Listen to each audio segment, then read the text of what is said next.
first, a little bit of your background. You were born downstate. You were born in New York City, but you ultimately wound up here in the southern tier of New York. Tell us how that all happened. That's right. I was born and raised down in New York City, and I went to school in Massachusetts at College of the Holy Cross in beautiful Worcester. And then I went to law school at Pace University, downstate in White Plains, New York. And during my time in law school, I was lucky enough to get an internship with the Bronx District Attorney's Office, working in the Violent Crimes Bureau. It was at that point where I was really interested during law school in pursuing prosecution as a career. And I was offered a job at the end of my internship, and that was my first job out of law school. I was an assistant district attorney in the Bronx DA's office. I was there for 6.5 years. It was a very, very busy time, a very interesting time. It was the early 90s when the crack epidemic was out of control down in New York City. They actually had to hire 50 prosecutors at once just to keep up with the volume. So it was a great place to cut my teeth and get some valuable experience. By the time of my end of my time there, I was working in private practice for a year because Nadine and I had just had our first child with another one on the way. And once Michael was born, we had 2 children in a 1-bedroom apartment. We figured it was time to make a move. And Nadine was from up here in Johnson City. We met at a church dance down in New York City. And before I know it, I was working up here at the Broome County District Attorney's Office as a senior assistant DA. Let's flash back to those very busy days 3 decades ago when you and 49 other people were hired by the Bronx District Attorney's Office. That's amazing. I looked at the list. I mean, your name shows up in the New York Daily News along with the list of all the others who were hired. I mean, those days were very busy days in the Bronx and throughout all of New York City. I mean, crime was rampant. A lot of it was fueled by drugs, but there were other issues going on as well. I mean, things were dramatically different in New York City back in the mid-'80s going into the early '90s. Oh, they definitely were. Street crime was at an all-time high. Homicides were at an all-time high, and I received some valuable experience working down there. They had what was called homicide duty. You were on call for a 24-hour period, and you had to go out and respond to crime scenes, work with the police officers and forensic. At that point, there wasn't really a lot of crime scene unit work being done. DNA was really just coming to the forefront. You would have to appear at homicide scenes, take notes, interview witnesses, and help the police start the investigation. There were sometimes you'd be out 3 times in one night in the South Bronx on homicide duty. But it was that valuable experience that I gained there that I believe really helped me move forward as a career prosecutor. I've been prosecuting for 21 years between downstate and Broome County. We're talking with Michael Korchak, who is running for Broome County District Attorney. Tell me about the first years when you joined the DA's office here in Binghamton when Gerald Mullen was the district attorney. Right. Jerry Mullen hired me from downstate, and ironically, in 2007, I ran against Jerry for district attorney. I was defeated in that race, but I will always appreciate the fact that Jerry believed in me and hired me. He hired me in as a senior assistant district attorney, and I was able to prosecute many high-profile felony trials and murder trials. I've been involved in 14 murder trials to verdict in my career between private practice and as a prosecutor, a 30-year career.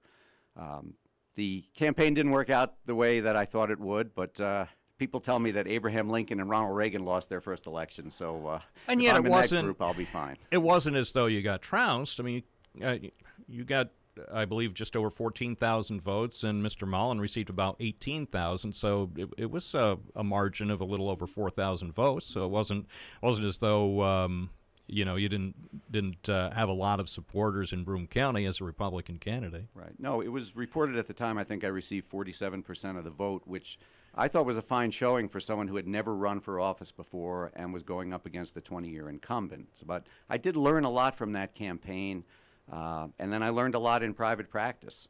And tell me about that, because you wound up in private practice defending some people accused of some very serious crimes. That was one of the things that, going from years as a prosecutor, working in a DA's office, whether in the Bronx or Broome County, and then in private practice, representing people during some high-profile trials. That must have also been a very important learning experience to see it from the other side. Well, that was a very challenging time, representing individuals that were charged with very serious crimes.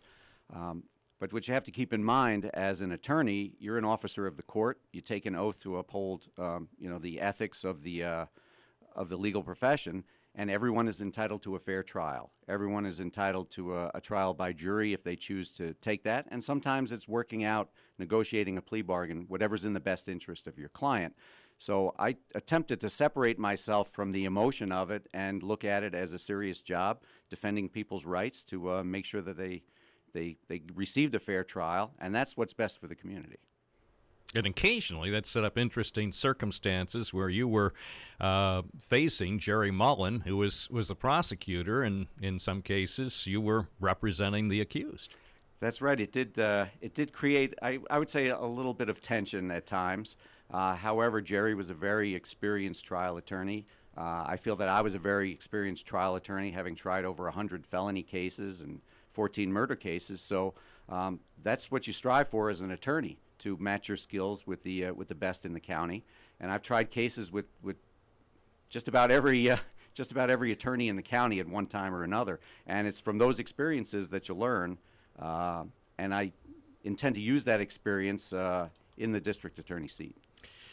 And then in 2015, Jerry Mullen was seeking yet another term. He had been district attorney for a long time, and he was challenged by Steve Cornwell. And I remember, I think it was June 1st, that Steve Cornwell in 2015 announced that he was challenging the longtime incumbent Jerry Mullen. And I'm not sure at that point if people thought that he stood a realistic chance against a well-known incumbent with all that experience as a prosecutor. But in the end, come November 2015, Stephen Cornwell was the victor. And he was, and I guess you've had him on your show as well. You know that Steve Cornwell believed that he was going to win that election. Well, I could tell from the first time that we had him on the program after he announced his candidacy, he was determined, and you could tell even if some other people had doubts, he had no doubt that he did have what it would take to prevail over the longtime district attorney. Well, then the next chapter was Steve called me up and asked me if I'd be interested in serving as his chief assistant. Of course, always being a career prosecutor at heart, I jumped at the opportunity to do that.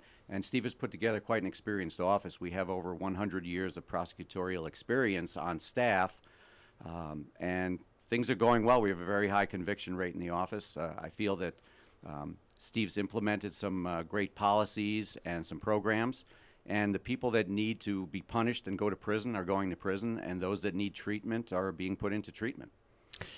One of the things that I have come to understand over the years, that although the Broome County DA's office may not be nearly as busy as big city district attorney's offices, it still is dealing with an amazing volume of cases, including the vast majority of cases that never receive any media attention.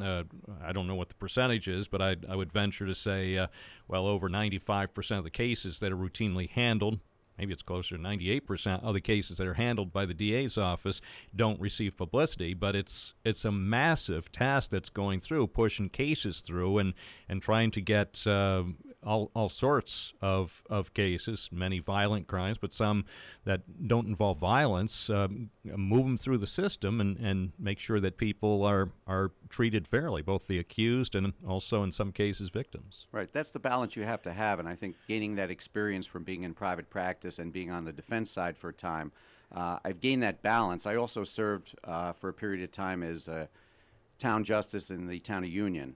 That's where I was working. It was a part-time position, so when Steve offered me the opportunity to not just serve the people of the town of Union, but the entire Broome County as chief assistant, as I said, I jumped at that opportunity. My passion is trying cases and prosecuting cases, and again, I've been fortunate enough for Steve to have entrusted me with some of the higher profile cases The last one I tried was Dwight Burton, who was convicted and sentenced to life without parole for setting that horrendous arson fire where 2 innocent children were killed. In Johnson City. Again, that's another part of the job. You have to work with the victims, the crime victims, deal with their families. And again, you draw on your years of experience as a prosecutor to get the job done and get justice for the victims. In terms of the DA's office starting in January 2020, obviously Steve Cornwell will not be in charge. It could be you. It could be one of the other candidates. In your view, based on your experience now as being part of the office for the last few years, what do you think the priorities will have to be looking forward to the next 4 years for the next Broome County DA?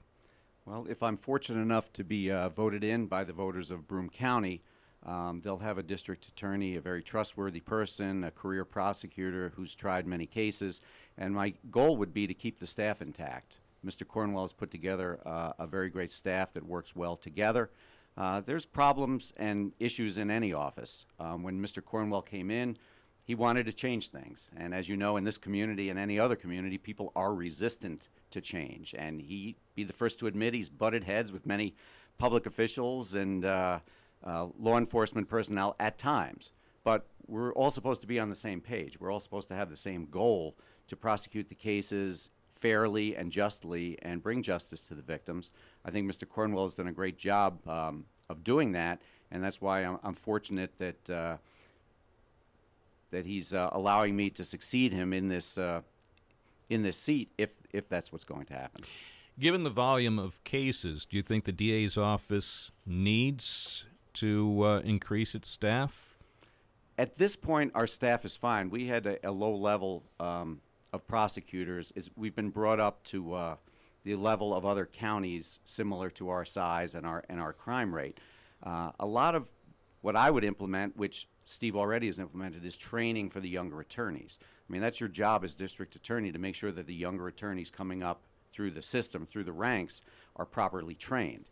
And you can only do that either by sending them out to a course or by doing it yourself, which I would intend to do, because I can use my 30 years of trial experience and teach the younger attorneys the proper way to try a case. And you can only get that by being in the courtroom and actually trying the cases. That's the way you get the experience. Some of the younger prosecutors and newer people who join the staff spend a few months or maybe several months working in the DA's office and then find, whether it's because of the pressures, long hours, or other issues, decide that they need to go into private practice, just find that they're not cut out for what working in the DA's office entails? I would say that's a fair statement, because you don't really know what you're getting into when you come into a district attorney's office. You also have to be a real people person. You have to be involved with victims. You have to have patience. I mean, there have been several cases that I've been trying to train the younger attorneys to model themselves after. If there's a child victim of, say, a sexual abuse or sexual assault case, you have to really meet with that victim numerous times, repeatedly, over and over again, to gain their trust and then prepare the children to testify in court against their accuser. It's not an easy process. It's not something that you can do just walking into the office, and that's why we're trying to train the younger attorneys to work their way up through the ranks and get the experience necessary to be successful prosecutors. Michael Korchak, a candidate for Broome County District Attorney, I thank you for joining us today. I look forward to having future conversations in the coming months. Well, thank you, Bob. I'd appreciate coming on as we get closer to the election, and in fact, I'd love to come on with my opponent or any opponent at the same time, so we can compare resumes and talk about ideas about how the DA's office could be improved. Well, we certainly will work to make that happen. We have extended invitations in the past for debates in high-profile local races, and certainly this year the race for Broome County District Attorney will be one of the most important contests that people in our area will be watching. So I trust we will make those opportunities available to you and any other candidates who want to participate. Well, thank you, Bob. I feel that I'm the most experienced candidate for the job, and I look forward to talking to you down the line.